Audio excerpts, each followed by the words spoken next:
Bonjour à vous, chers choisis de Jésus. Aujourd'hui, dans le message numéro 180, Jésus, comme un bon père, je dirais un bon maître, il me corrige en me disant, si tu priais avant d'agir, plutôt qu'après, les résultats seraient bien différents. Voyez-vous la grande différence?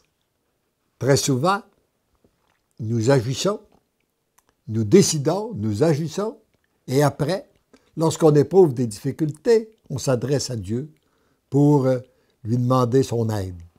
Eh bien, si on le priait avant de prendre une décision, c'est ce qu'il nous dit, les résultats seraient bien différents. Alors, la prière que je lui formulais ce matin-là, Seigneur Jésus, je vous présente ma misère à être l'amour. Dans une situation que vous connaissez, venez à mon aide. Seul, je suis impuissant et je risque de faire beaucoup d'erreurs. Vous seul pouvez y mettre votre douceur, votre amour. Merci d'entendre ma prière, je vous aime. Mon tout petit, ma joie est grande de venir supplier à ta faiblesse, à la faiblesse de l'un de mes petits qui le reconnaît et qui fait appel à moi. Voyez-vous toujours la condition pour qu'il puisse agir, qu'on lui demande et qu'on se reconnaisse petit. Ce qui est préférable, cependant, c'est qu'il soit lui-même transformé par l'amour. Comme tu es sur la voie de cette transformation, il est nécessaire de vivre cette misère afin de te rendre bien compte de ton impuissance si l'amour ne passe pas à travers toi. C'est une grande découverte que nous avons tous à faire.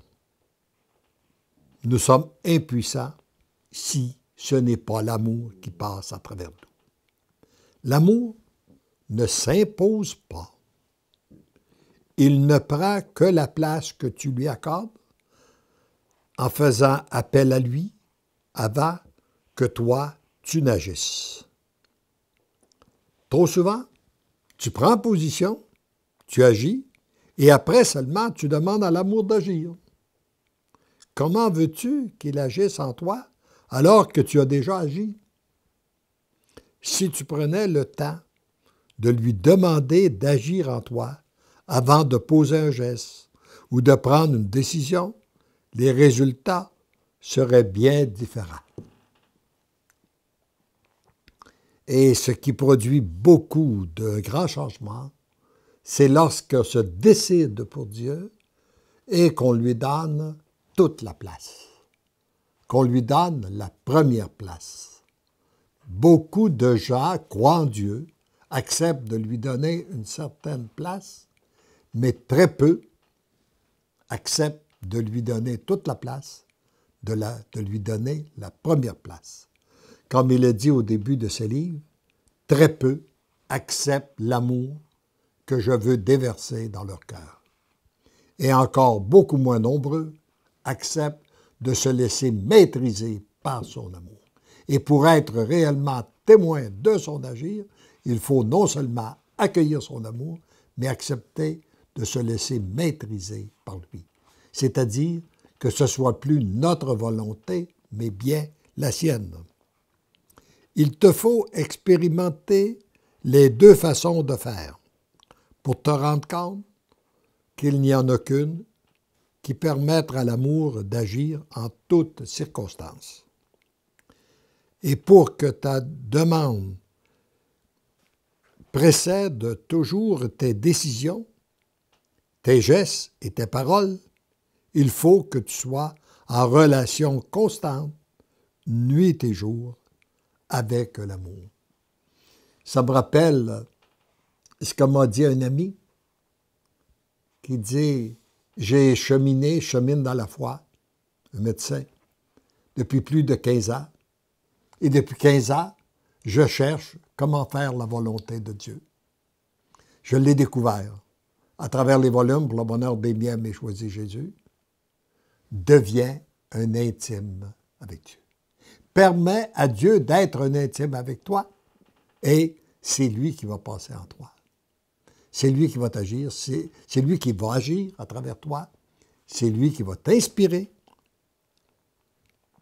Et ainsi, ça sera lui et tu accompliras sa volonté.